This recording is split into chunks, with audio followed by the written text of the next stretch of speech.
و این بیماری که امروز سراسر عالم فرا گرفته است، از آن جمله تاجیکستانی عزیز ما را هم خداوند از بالای جمله بندگانت این بیماری را، این مشکلات را خدای مهربان دور بگردانی.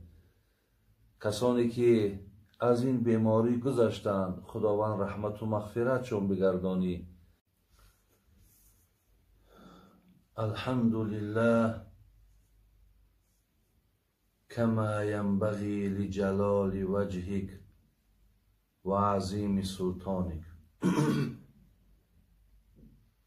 والصلاة والسلام على البشير النذير والسراج المنير سيدنا وشفيعنا وحبيبنا ومعلمنا محمد صلى الله عليه وسلم وعلى آله وأصحابه وأزواجه إلى يوم الدين. السلام علیکم و رحمت الله و برکاته. یکی شما را خواهران عزیز، مادران عزیز، برادران و پدرانی که خواه در داخل کشورین، خواه در خارج کشورین، بار دیگر شما را به این روزهای بسیار خیر و بسیار مبارک که این روزهای شریف ماه مبارک رمضان است تبریک و تهنیت میگویم و از الله مهربان دعاگو هستم که خداوند این طاعت ها و این عبادت ها را از ما و شما قبول گرداند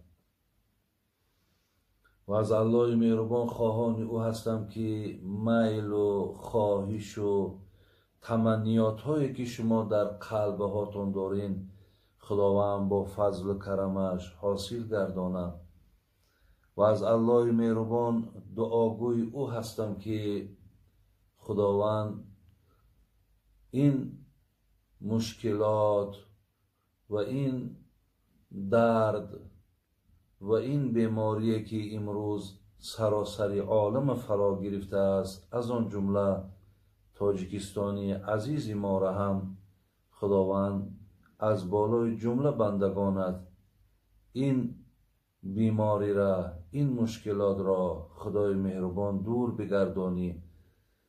کسانی که از این بیماری گذشتند خداوند رحمت و مغفرتشون بگردانی و آن مقام و منزلت را که برای اونها وعده کرده که درجه شهادت است و همچنان از فیض و از خیر این ماه مبارک هم اونها برخوردار می شوند.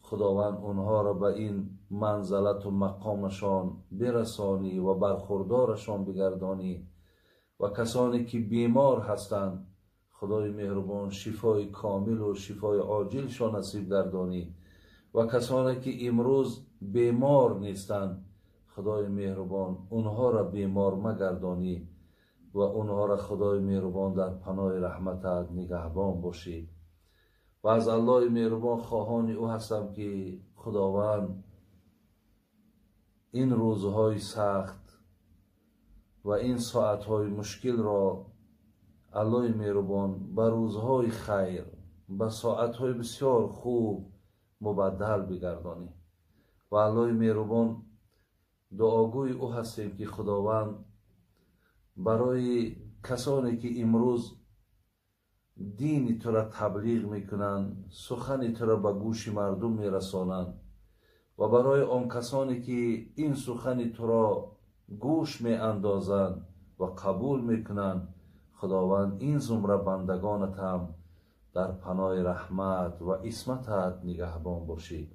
خدای مهربان این ملک عزیز ما را، این تاجیکستانی بسیار محبوب ما را خدایا باز هم زیباگیش، باز هم آبادیش، باز هم پیشرفتش زیاد بگردانی و کسانی که خدای مهربان برای این ملت، برای این سرزمین مهنت میکنند، زحمت میکشند، آباد میکنند و همیشه در غم این مردمان، در فکر این ملتان.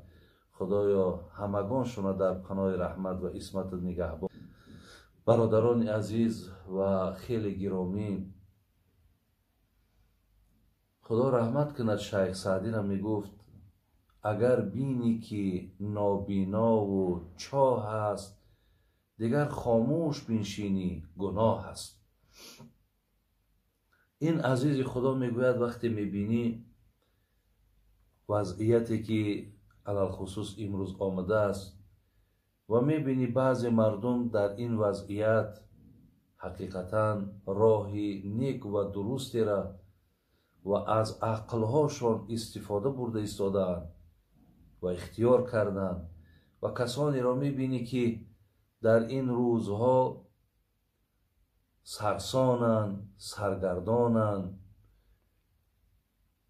اگر شما اشاره میکند به سوی کسانی که شما علم دارین، شما فهمیش دارین، شما درک دارین، اگر در این خیل حالت شما کناره‌جویی را انتخاب کنید، شما خاموشی را انتخاب کنید، شما مردم از آن چیزی که باید دانند و باید با همان چیز عمل کنند وقتی آگاه نکردین، این را جناب شیخ سعدی میگوید حقیقتا تو در پیشگاه خداوند گناهگار هستی.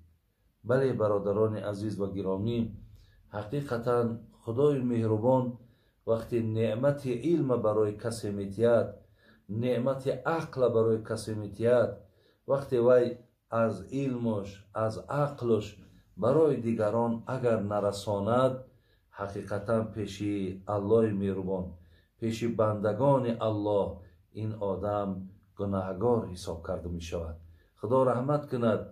صوفی الله را در کتابش می گفت اژدهای خفته در چاه می رود جانب او اعمای، تو که دیده خبر نمی سازی با مسلمانیت چی می نازی.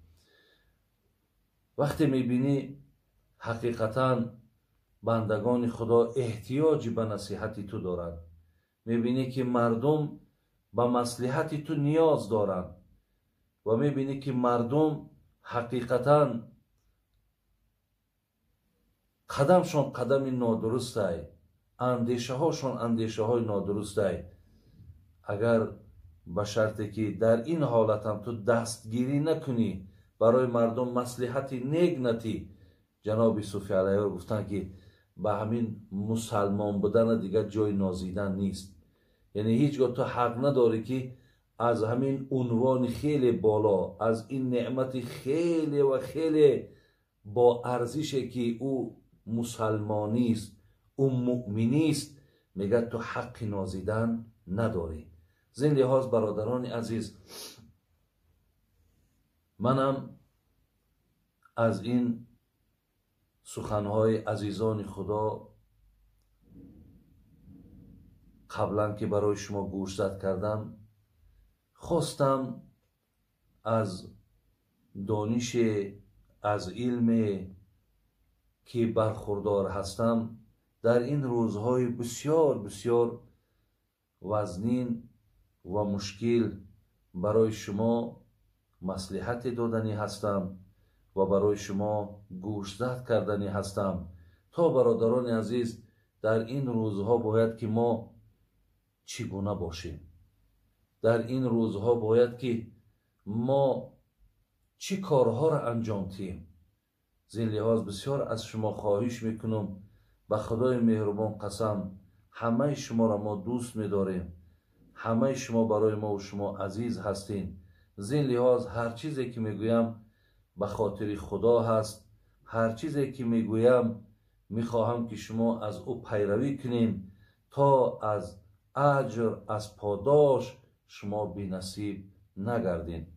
برادران عزیز و گرامی، امروز در روی عالم به همگان ما معلوم است که این دردی که آمد، این سختی که آمد، این بیماری که آمد، تمامی دنیا را میبینیم که فقط و فقط برای برطرف کردن این و برای مردمشون نجات دادن همه راه ها را اندیشه کرده ایستادن، خراجات ها کرده ایستادن، زحمت ها کشیده ایستادن تا برادران عزیز و گرامی مردم به روزهای آسوده و نیک برسد. حتی شما اگر اخبارها را تماشا کنین، اینترنت ها را اگر داخل شوین، فقط و فقط گپ در گرد همین بیماری که امروز عالم فرا گرفته است فقط سخن از این می رود.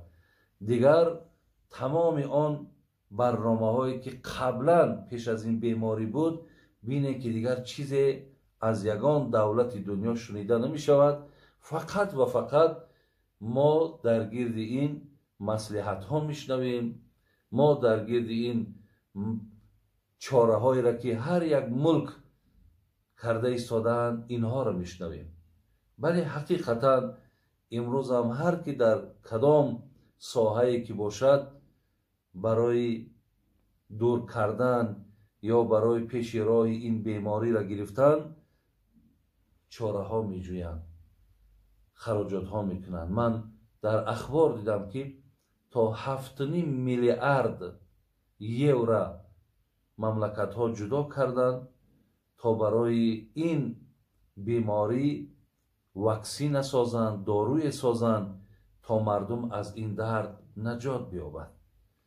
بله ما هم الله را دعا میکنیم که خدای مهربان برای این برطرف کردن این درد، این مشکلاتی که امروز برادران ما رنج او را میکشند، خداوند برای این یک شفای را، برای این یک طبابت را تیزتر دریافت کنند و مردم از این مشکلات، از این درد خلاص کنند. برادران عزیز و گرامی، از آن جمله در تاجیکستان ما هم شکر الله مهربان میکنیم که امروز بیمارخانه هایی که داریم و بیمارهایی که داریم که بسیاری اونها برادران با طریق تلفن از داخل همون بیمارخانه ها و از نفرهایی که صحت یافتن با ما در تماس می شوند، از ما دعا طلب می کنند و ما از حال اونها می پرسیم، از نگاه و بین اونها می پرسیم. شکر خدا اونها شکرگزاری می کنند که شکر الله مهربان که با همون قدر امکان، با همون قدری که برای برطرف کردن این درد لازم است، البته نگاه و بین دارند، زحمت طبیب ها را هم اونها پیش نظر میارند. از این لحاظ برادران عزیز بسیار خداوند سپاسگزاری میکنیم. اگر چنده که در برابر برطرف کردن این مشکلات تمام دولت های دنیا برادران عزیز اذیت میکشند، تمام دولت های دنیا حقیقتا این مشکلات احساس کردیستند که زیرا که به این وبا یا به این درد ملک ها، دولت ها برادران عزیز تیار نبودند یا آمادگی هم نداشتند، یا هیچ کس در نگاه و در نظرش این نبود که یک درد میاد که هر روز مقصد در بیمارخانه ها مقصد بیمار میارن و برای این قدر بیمار جای کردن، برای این قدر بیمار طبیب ها را آماده کردن، برای این تمام دنیا برادر عزیز تیاری و آمادگی نداشتند. از این لحاظ به هر حالم که باشد، ولی شکر خدای مهربان رو میکنیم که باز همون توصیه هاشون و همون دلالت هاشون هم هست، رقم هاشون هم هست که ما برای بیمار طبابت کردن چی ها کردن من در کار است. خلاص برادران عزیز و گرامی، من سخنی را که یا مصلحتی را که دادنی هستم این است که ما الحمدلله در این تاجیکستان 99% مردم این تاجیکستان ما مسلمان هستند و ما الحمدلله رب العالمین آن چیزی را که خدای مهربان میگوید، آن چیزی را که پیامبر نازنین او میگوید، ما بر بالای چشم همان قبول داره. شما گوش اندازین برادران عزیز و گرامی که خدای مهربان در قرآن انیخترش در سوره حدید در آیت 22 میفرماید ما اصاب من مصیبت فی الارض ولا فی انفسکم الا فی کتاب من قبل ان نبرأها ان ذلک علی الله یسیر. خداوند فرمود که هر یک مصیبتی که بر بالای شما می آید، خواه برادر عزیز قحطی می آید، خواه بیبارانی می آید، خواه تنگ دستی می آید، خواه مقصد بیماری می آید، خواه در روی زمین می آید، الله میگه خواه در جانهای شما می آید، همه اینها در کتابی که نام او لوح محفوظ هست اینها در کتاب ثبت شدند. یعنی آن چیزی که می آید برادران عزیز و گرامی، ما یک چیز فراموش نکنیم که اون به اراده خدا نمی آید یا او به فرمایش الله هیچ وقت پایان نمی آید. زلیاز امروز این مشکلاتی رم که یا این دردی رم که گویم آمده است، این به اجازت خدا نمی شود، به اراده خدا نمی شود. زلیاز الله مهربان از این حال همه ما و شما آگاهی دارد.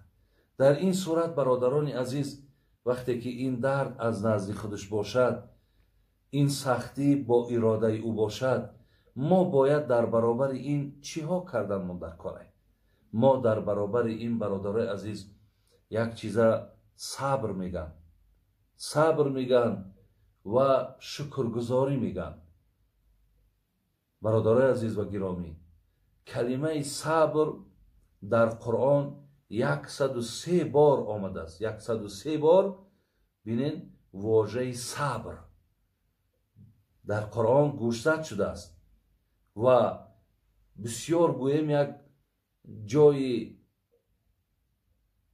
بهترین و خوبترینش برای ما این است که الله مهربان وقتی میگه این الله مع الصابرین، من همراه کسانی هستم که اونها در این مصیبت و در این مشکلات صبر وقت انتخاب میکنن.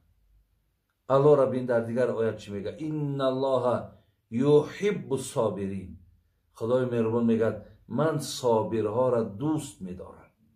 برادر عزیز و گرامی، خداوند در سوره در آیت دیگر میگه انما یوفی الصابرون اجرهم بغیر حساب. کسانی که در هر سختی به سر اونها میارم، وقتی که صبر میکنن اجری به حساب میتون. یعنی وقتی این مشکلات برادرای عزیز و گرامی، خواهرها و مادرای عزیز، وقتی بالای ما که آمد، در عوض این باید که ما صبر داشته باشیم، ما باید طاقت داشته باشیم، ما باید در برابر این بیهودگویی نکنیم، ما در برابر این ناراضگی نکنیم، ما در برابر این بیفهمی نکنیم، ما در برابر این به هر یک آوازه و به هر یک سخنهای بیجا خواهرها و برادر عزیز داده نشویم. پیامبر گرامی میگه وقتی صحابه ها را دید، هم صحبت ها شدید، چی گفت؟ گفت کیف اصبحتم؟ چخیل گفت روزگذرانی ها تان چخیل است؟ گفتن اصبحنا مؤمنین بالله. گفتن حضرت الحمدلله از همین نعمت دینداری و اسلامداری من الله را شکرگزاری میکنیم، مؤمن مسلمانیم. پیامبر گفت و ما علامت ایمانکم. گفت وقتی شما دعوای دین میکنین، دعوای اسلام میکنین، وقتی شما خداتون مقصد وقتی میپرسندتون شما مسلمان میگین الحمدلله مسلمانیم. گفت آیا میتونین از ایمانداری هاتون نشانه هاشا گویین؟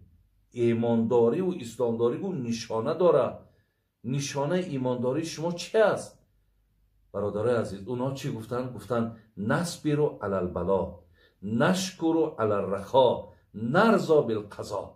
گفتن حضرت وقتی بالامون چی سختی بیاد صبر میکنیم.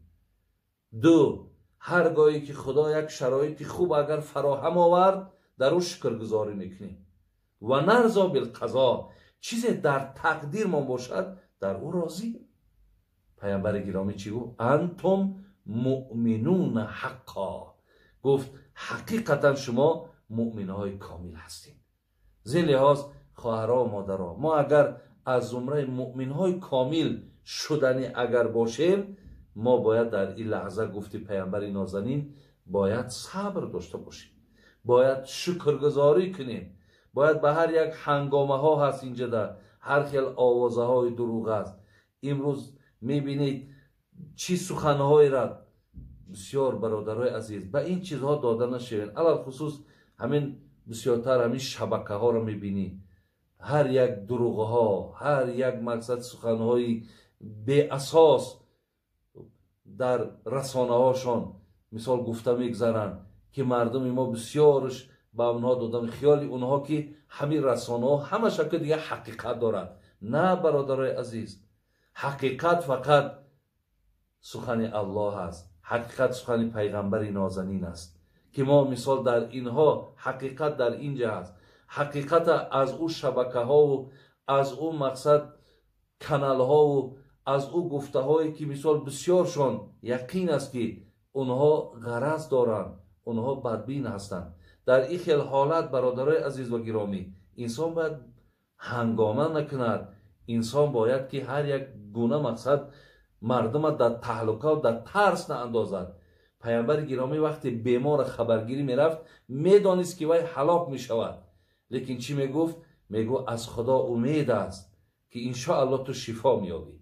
یعنی در این لحظه ها ما باید دلبرداری کنیم، در این لحظه ها باید در قوت یکدیگر بایستیم، در این لحظه ها دست یکدیگر را بگیریم.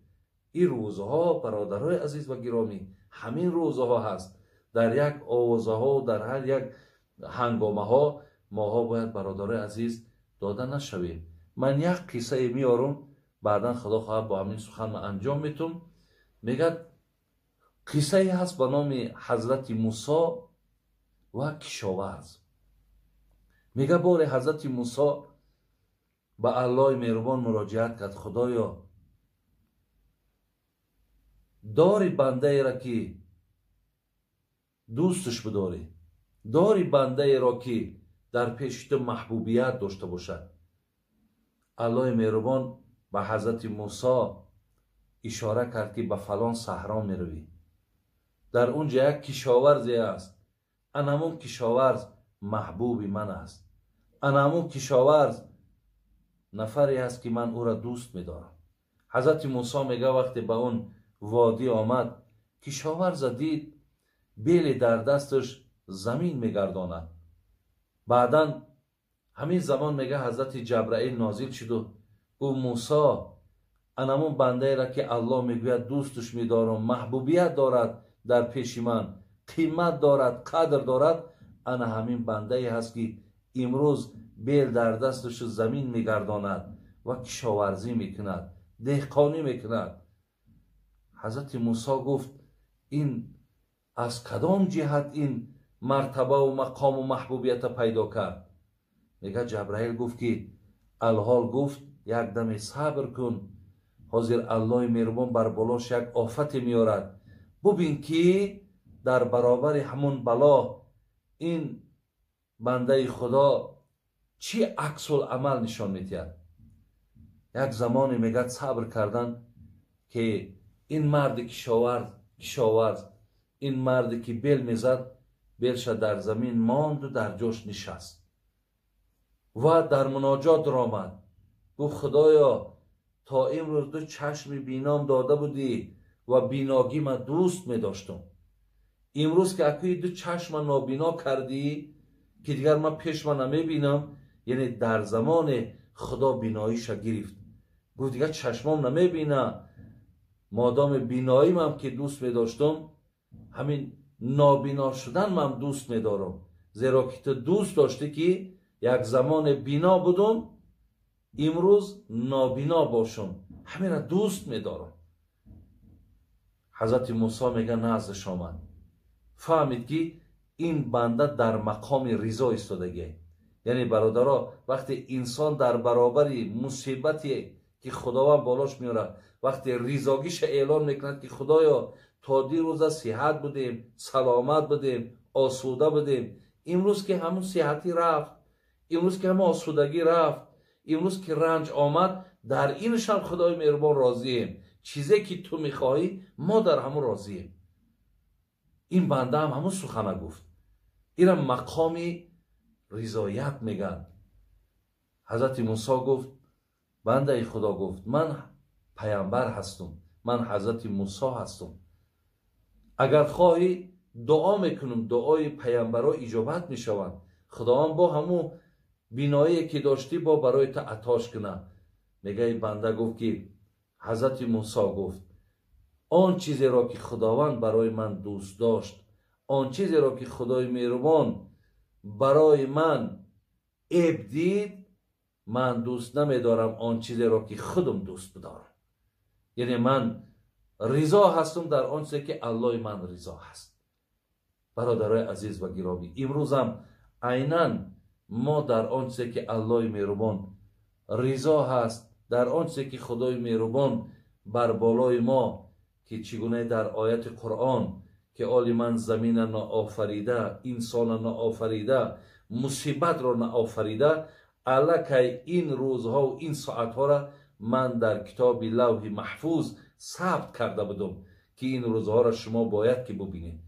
الله که در این راضی باشد، ما هم باید راضگی ما تیم. برادران عزیز و خواهران مهربان، در اخیر از خدای مهربان خواهانیم هستم که خداوند ما و شما را صبر تید. خداوند ما و شما را از نعمت شکرگزاریش نصیب گرداند. شما میدانید که حضرت ایوب وقتی بیمار شد، ببین چقدر سالهای درازه بیمار شد. آلی من درباره صبر انشاءالله برای شما یک موضوع خاص میکنم که درباره این قصه هایی که حضرت یونس و حضرت ایوب و اینها چه رنج ها کشیدن. و در قرآن در سوره انبیا آیت 83 چی گفت؟ و ایوب اذ نادى ربه انی مسنی الضر و انت ارحم الراحمین. گفت خدایا گفت در من مشکلات آمد، در من درد آمد. یعنی مشکلات حضرت ایوب، خانه ها رفتن، مبلغاش رفتن، فرزنداش رفتن، زنها رفتن، تن صحتش رفت. لیکن در این هنگامه ها و در این تهلکه نافتید، بلکه گفت تو ارحم الراحمین هستی. انشاءالله تو غم بنده را میخوری. خدای مهربان گفت مرا از این حالتت خلاص گردان. امروز وظیفه ما هم دعا کردن است. وظیفه ما هم از الله مهربان خواهش کردن است که خداوند ما را از این مشکلاتش رها تیه. خدای مهربان همتون از بیماری نجات تیه و خداوند شما را هیچ وقت بیمارم نکنه و علاخصوص جمعی برادران ما چی در درون و چی در خارج و در هر جایی که باشین، خدا همیشه در پناه رحمت و عصمتش نگهبانتان باشد. و امروزها که روزی دستگیری هست، امروزها روزی دعای نیک هست. برادرای عزیز، از اینها ما و شما استفاده بریم، زیرا از خدا امید است که این روزها هم میگذرد، ولی کردارهای نیکی ما و شما، سخنهای نیکی ما و شما انشاءالله باقی میماند. السلام علیکم و رحمت الله و برکاته. برادران عزیز، ثبت‌های نوی حاجی میرزا را هر روز سه‌شنبه و جمعه میتوانید از کانال نور تв тамошо кунед. ссилкаи канал дар описанияи видео дар омада обуна шавед ва интизори видеоҳои нав ба нави устод ҳоҷи мирзо бошед.